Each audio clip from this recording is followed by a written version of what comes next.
వాళ్ళ కంపెనీలో ఇన్వెస్ట్ చేసి వీళ్ళ పర్సెంటేజ్ వాళ్ళకి ఇస్తారనమాట. సో ఈయనకి ఇక్కడ టాలెంట్ ఏముంది? టాలెంట్ ఏం లేదు, ఆల్రెడీ డబ్బు ఉన్నది కాబట్టి చేయగలుగుతున్నాడు. అదే రకంగా ఆ టాలెంట్ ఉన్న వ్యక్తి దగ్గర డబ్బులు లేవు. మనం ఇప్పుడు అనుకుంటుంది పేదవాడుగా పుట్టినవాడు కూడా రిచ్ అవ్వడానికి అయితే ఆ ఐడియాను వ్యాలిడేట్ చేయడానికి ఇటువంటి వాళ్ళని మనం ఐడెంటిఫై చేయగలగాలి. Opportunities are everywhere and information is everywhere.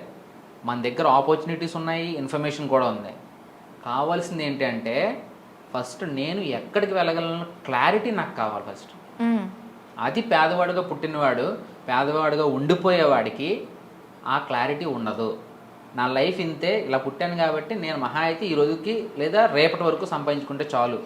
ఇక్కడ ఇంకో క్వశ్చన్, మీరు పేదవాడుగా పుట్టినవాడు, మీరు ఇన్వెస్టర్స్ గురించి మాట్లాడుతున్నాడు. ఆల్రెడీ పేదవాడు, వాడి దగ్గర ఇన్వెస్ట్మెంట్ ఎలా ఉంటుంది? అదే అంటున్నాను మేడం, ఇన్వెస్టర్స్ ఆల్రెడీ సంపాదించిన వాళ్ళు ఉంటారు కదా ప్రపంచంలో. సో ఇక్కడ ఐడియాతో వచ్చిన వాడు పేదవాడే. ఈ ఐడియా అనేది మీకెందుకు రావటం లేదు? ఒక ఎగ్జాంపుల్ చెప్తాను ఇక్కడ మళ్ళీ నేను. ఒక